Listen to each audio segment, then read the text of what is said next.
Hello दोस्तों, प्यारे बच्चों, मेरा इस चैनल में आपका स्वागत है।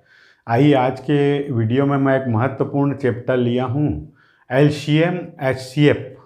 देखिए इसमें जो है आप देखे हैं बहुत सारा कन्फ्यूजन होता है बोलने में, हिंदी में बोलने में ज़्यादा कन्फ्यूजन होता है। देखिए एलसीएम लोएस्ट कॉमन मल्टीपल, मैं आज आपको मल्टीपल और फैक्टर में एक साथ आपका समझ बनाऊंगा। देखिए समापवर्त्य और समापवर्तक, इसमें जो है आप देखे होंगे कई हिंदी में बोलते हैं तो लघुत्तम समापवर्तक ऐसा बोल देते हैं। तो आज मैं बताऊंगा कि लघुत्तम समापवर्तक हम क्यों नहीं बोलते और वो क्या होता है, इस पर भी समझ। देखिए लिखा हूं मैं LCM lowest common multiple, HCM देखिए ये नहीं बताया जाता किसी को, highest common multiple, lowest common multiple, इनमें आपका समझ अच्छा से बनेगा। वीडियो को अंत तक देखिए। यहाँ पे देखिए एचसीएफ महत्तम समापवर्तक, हाईएस्ट कॉमन फैक्टर, गौर कीजिए, और एलसीएफ भी बताऊंगा आपको, लोएस्ट कॉमन फैक्टर। तो मैं उदाहरण से आपका समझ बनाऊंगा, आप वीडियो को अंत तक देखिए। इसमें मेरा वीडियो बन चुका है कि हम एलसीएम और एचसीएफ गुणनखंड विधि से, भाग विधि से कैसे निकालते हैं, उस पर मेरा वीडियो बना हुआ है बहुत पहले से। तो मैं लिंक दे दूंगा, आप इसमें देखेंगे तो निश्चित आपका समझ अच्छा से बनेगा। देखिए साथियों, एलसीएम को हम पहले समझते हैं। देखिए लघुत्तम समापवर्त्य, वर्त्य अपवर्त्य, यहाँ पे गौर कीजिए।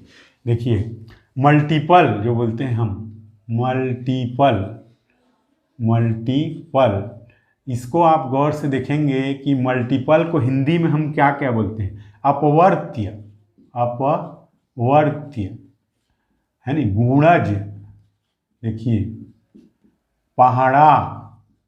तो इन चीज़ों हिंदी में थोड़ा ज़्यादा शब्द होता है, इसलिए इसमें कन्फ्यूजन होता है। तो हम जो है मल्टीपल बोलते हैं तो अच्छा लगता है।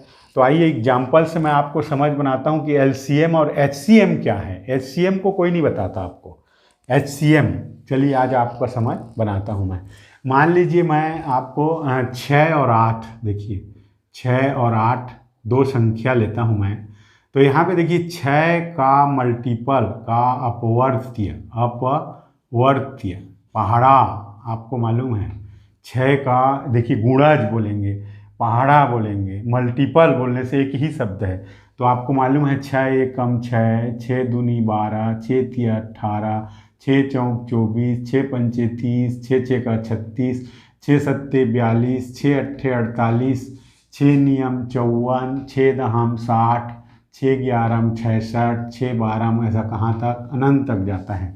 तो ये देखिए यहाँ पे 8 का अपवर्त्य, 8 का अपवर्त्य बड़ा सरल है। आप ये कोई नई चीज़ नहीं है, आप जो है इसको भले नाम लेने में आप कन्फ्यूजन हो जाते हैं तो आपका समझ बनना चाहिए। देखिए 8 का पहाड़ा, 8 एकम 8, 8 दूनी 16, 8 तिया 24, 8 चौक 32, 8 पंचे 40, 8 छः 48, 8 सत्ते 56, 8 अट्ठे 64, 8 निया 72, 8 दहम 80, 8 ग्यारह 88, ऐसा बढ़ते जाएगा ये पहाड़ा, ये भी अनंत तक जाता है।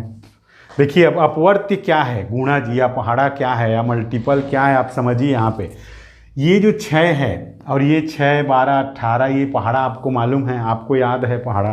तो इसको हम जैसे बोलें तो देखिए ये भाजक है, यहाँ पे ये भाजक है और ये भाज्य है। तो आप यहाँ पे गौर करेंगे कि 6 से इन संख्याओं को भाग देने पर पूरा पूरा भाग जाता है। 6 से बोल रहा हूँ, देखिए 6 से ये जो पहाड़ा है इसको भाग देने पर पूरा पूरा भाग जाता है। उसी प्रकार देखिए 8 के अपवर्त्य, 8 से इन संख्याओं को 8 16 24 32 को पूरा पूरा भाग देने पर पूरा पूरा भाग जाता है। तो देखिए इस पे अब आप देखेंगे कि कॉमन क्या है, ये जो कॉमन शब्द आया है सी कॉमन क्या है इसमें, कॉमन माने उभयनिष्ठ गुणनखंड बोले, ये आप सॉरी अपवर्त्य, कॉमन अपवर्त्य क्या है। तो देखिए 8 का समान अपवर्त्य क्या है, देखिए इस पे हम समझ बनाते हैं। तो हम यहाँ पे घेरा लगा देंगे। देखिए क्या क्या समान है, देख लीजिए 6 8 12 16 18 24, 24 है, देखिए इसमें भी 24 आया है, इसमें भी 24 आया है। आगे बढ़ते हैं, देखिए 32 40 48, इसमें भी 48 आया है, देखिए इसमें भी 48 आया है। इसमें भी 48 आया है। अब देखिए 54, 60, 66 आगे बढ़ने पर और मिलेगा हमको, लेकिन 2 ठो मिल गया। क्या क्या मिल गया? 24 और 48। तो ये कहाँ तक जाएगा? अनंत तक। आगे बढ़ेंगे तो और भी जाएगा ये। तो यहाँ पे आप देखते हैं कि 6, 8 का सबसे छोटा अपवर्त्य क्या है? का उसी को बोलते हैं लघुत्तम समापवर्त्य बोलते हैं। देखिए यहाँ पे लघुत्तम समापवर्त्य LCM इसी को बोलते हैं LCM। क्या आएगा? देखिए सबसे छोटा अपवर्त्य 24, सबसे छोटा अपवर्त्य 24। तो 24 यहाँ पे आप गौर करेंगे 6 और 8 का जो LCM है वो 24 है। लघुत्तम समापवर्त्य बोलेंगे आप, यहाँ पे गौर करेंगे। तो ये जो 24 है इसको 6 और 8 से भाग देने पर पूरा पूरा भाग जाता है। इससे छोटा अपवर्त्य नहीं मिलेगा जो 6 और 8 से भाग जाए। गौर करेंगे ये सबसे छोटा है। बड़ा बहुत सारा मिलेगा, बड़ा बहुत सारा मिलेगा। 48 दिख ही रहा है, बड़ा है। तो हम बड़े अपवर्त्य की बात नहीं कर रहे हैं, अभी हम LCM की बात कर रहे हैं। तो इसी में मैं आपको समझ बनाता हूँ। HCM क्या है? HCM देखिए HCM 6, 8 का महत्तम।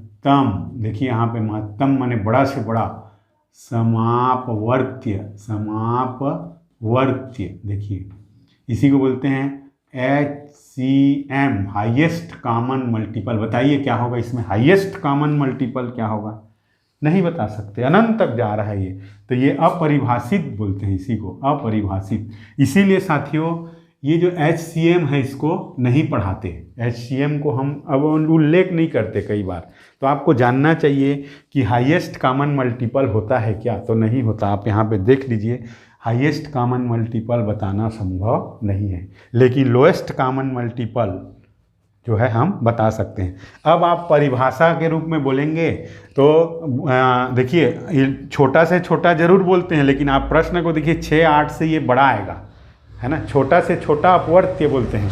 तो हम लघुत्तम समापवर्त्य को आप परिभाषित करेंगे तो बोल सकते हैं कि जो लघुत्तम समापवर्त्य होता है वो वह छोटा से छोटा अपवर्त्य होता है जिनको हम दी गई संख्याओं से भाग देने पर पूरा पूरा भाग जाता है। इससे बड़ा मिल जाता है बताया मैं, तो बड़े से बड़ा जो है हम नहीं बता सकते। तो मैं समझता हूँ ये क्लियर हो गया होगा।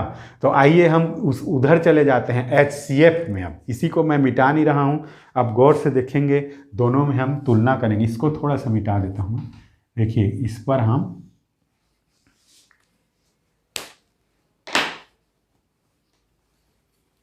देखिए HCF अपवर्तक, F फैक्टर, यहाँ पे जो आता है फैक्टर जो बोलते हैं हम, ये अपवर्तक, अपवर्तक या इसी को हम बोलते हैं गुणनखंड। देखिए हिंदी में कई ठो आ जाता है तो कई बार बोलने में या समझने में दिक्कत हो जाता है। तो यहाँ पे गौर से देखेंगे कि हाईएस्ट कॉमन फैक्टर, फैक्टर अपवर्तक, जैसे इसी को मैं ले लेता हूँ 6 और 8, दोनों का हम HCF और LCF दोनों ज्ञात करेंगे। देखिए यहाँ भी LCF का हम जो है उल्लेख नहीं करते कई बार। क्यों नहीं करते? अभी समझ बनेगा आपका। Highest common factor, lowest common factor, देखिए है ना। तो इसी हिंदी बोलते हैं महत्तम समापवर्तक। तो अपवर्तक क्या है? सबसे पहले 6 के अपवर्तक, 6 के अपवर्तक या गुणनखंड। देखिए 6 के अपवर्तक, 1, 2, 3, 6। 8 के अपवर्तक, 8 के अपवर्तक गौर करेंगे ये क्या चीज़ है? 1, 2, 4, 8। देखिए गौर से, अब अपवर्तक क्या है? यहाँ जस्ट उल्टा है। देखिए यहाँ पे ये भाजक था, ये भाज्य था। यहाँ पे ये भाज्य है, ये भाजक है। मैंने यहाँ पे देखिए 6 को हम किन किन संख्याओं से पूरा पूरा भाग दे सकते हैं, उसी को गुणनखंड या अपवर्तक कहते हैं, फैक्टर कहते हैं। जैसे देखिए 6 को हम 1 से भी दे सकते हैं, 2 तिया 6, 3 दूनी 6, 6 एकम 6। 8 को देखिए, 8 को हम कौन कौन सी संख्याओं से भाग दे सकते हैं, या 8 किससे किससे पूरा पूरा भाग जाता है, ये क्लियर होना चाहिए। 1 से पूरा भाग जाएगा, 2 से पूरा भाग जाएगा, 4 से पूरा भाग जाएगा, 8 से पूरा भाग जाएगा। अब दोनों में उभयनिष्ठ क्या है, समान अपवर्तक क्या है? 6, 8 के समान अपवर्तक, अपवर्तक। चलिए क्या है, देखिए घेरा लगा देते। 1 है, 2 है और नहीं है, देख लीजिए, तो 1 और 2। अब यहाँ पे देखिए 6, 8 के महत्तम, महत्तम माने सबसे बड़ा, महत्तम समापवर्तक, समान अपवर्तक या इसी को समापवर्तक कहा जाता है। देखिए समापवर्तक 2, सबसे बड़ा अपवर्तक 2। तो यहाँ पे देखिए 2 वह बड़ी सी बड़ी संख्या है जो इन दोनों को भाग देने पर पूरा पूरा भाग जाता है। छोटी संख्या 1 है, 1 से भी पूरा पूरा भाग जाता है। हम बड़ी सी बड़ी की बात कहें, देखिए महत्तम शब्द आया है यहाँ पे, HCF, इसी को बोलते हैं HCF। इंग्लिश में बढ़िया क्लियर हो जाता है, हाईएस्ट कॉमन फैक्टर। तो हाईएस्ट देखिए, इसमें कॉमन फैक्टर कौन है, 2 है। तो यहाँ पे दोनों में यही अंतर है कि दी गई प्रश्न को उत्तर से भाग देते हैं और ये हमेशा छोटा या उसी में से आता है, ये याद रखेंगे। और इसमें क्या होता है, ये बड़ा या उसमें से जो बड़ा रहेगा वो आता है, अभी बताऊंगा मैं आपको। तो देखिए ये क्लियर होना चाहिए। तो महत्तम समापवर्तक क्या है, वह बड़ी सी बड़ी संख्या है जो दी गई संख्याओं को भाग देने पर पूरा पूरा भाग जाता है। क्लियर होना चाहिए, दी गई संख्याओं को भाग देने पर पूरा पूरा भाग जाता है। अब यहाँ पे क्या है, देखिए दी गई संख्याओं से उत्तर को भाग देने पर पूरा पूरा भाग जाता है। अब देखिए मैं आपको बोला हूं कि LCF में समझ बनाऊंगा। LCF तो चलिए 6, 8 का लघुत्तम समापवर्तक, गौर कीजिए, बराबर 1। तो आप जो है इस प्रकार से आप देखेंगे कि हर एक 2 या 3 संख्याओं का जो लघुत्तम समापवर्तक होगा 1 होगा, हमेशा 1 होगा। इसलिए इसको हम जो है आपको एक टीचर जो है आपको बताने में या तो नहीं बताते या फिर आप समझ नहीं पाते। तो ये जानना चाहिए कि HCF को हम क्यों नहीं पढ़ते और HCF क्या है और HCM क्या है, ये आपको जानना चाहिए।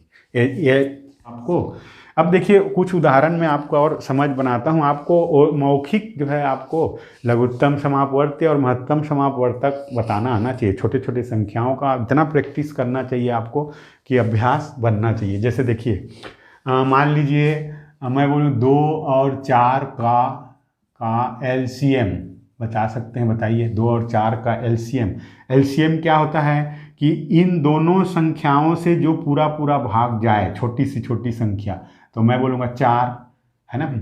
अब छोटी सी छोटी 4 है, बड़ा बहुत सारा मिल जाएगा, 8, 12, 16 ऐसा ही बढ़ते जाएगा। लेकिन हम छोटे LCM की बात किए, 2 और 4 का 4, 3 और 2 का बोलिए का LCM। तो यहाँ पे देखिए दोनों अभाज्य संख्या है, इसलिए इन दोनों का गुणनफल होगा 6। ये 6 से बड़ा मिल जाएगा आपको, 6 से छोटा अपवर्त्य नहीं मिलेगा, अपवर्त्य। तो इस तरह से आपको आना चाहिए 6, 12 का LCM बराबर 12 है नहीं, 8, 16 का LCM 16, देखिए 5, 7 का LCM। तो यहाँ जानना चाहिए आपको 35। देखिए यहाँ पे गौर करिए, 6 और 12 दोनों पहाड़ा, 6 के पहाड़ा में 12 आता है, बड़ी है तो ये बड़ा मिल जाएगा, हम छोटा से छोटा LCM 8 और 16 का 16, 7 और 5 का 35, ये गुणनफल ही उसका LCM होता है।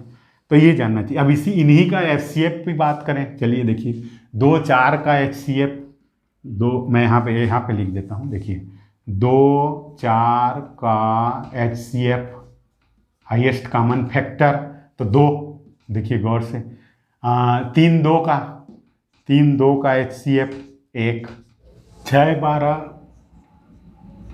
का HCF 6। इसी प्रकार यदि हम 3 अंक की बात करें तो भी आप देखेंगे, जैसे 2 2 4 का LCM, तो आपको आना चाहिए 4। देखिए ये जो 2 2 4 का जो लघुत्तम समापवर्ती है 4 होगा, क्योंकि 2 से भी भाग जाएगा, फिर 2 से जाएगा, 4 से जाएगा। लेकिन LCM HCF बोलेंगे तो HCF 2 है ना, जानना चाहिए। 2 3 4 का LCM, ऐसा छोटे छोटे संख्याओं को मौखिक निकालना आना चाहिए। देखिए 2 3 का, देखिए यहाँ गौर से, 2 3 का 6, अभी 4 है, 6 4 का 12, ऐसा। तो ये जानना चाहिए आपको। HCF कितना होगा, 1, 1 से ही भाग जाएगा। 2 3 4 जो है 1 से ही भाग जाएगा, है नहीं। तो इस तरह से जैसे 4 5 6 का LCM तो आना चाहिए, इस प्रकार निकालना आपको। देखिए 4 5 6, देखिए 4 6 का 12, 4 6 का 12, और 12 और 5 का सोचेंगे तो वो भी किसी पहाड़ा में नहीं आता, तो 12 पंचे 60, 60 होगा LCM। HCF क्या होगा, HCF 1। तो इस तरह से अभ्यास इतना हो कि कुछ संख्याओं का मौखिक रूप से LCM और HCF बताना आना चाहिए। तो इस तरह से आपको आना चाहिए, ये चीज़ आना चाहिए। आप जो है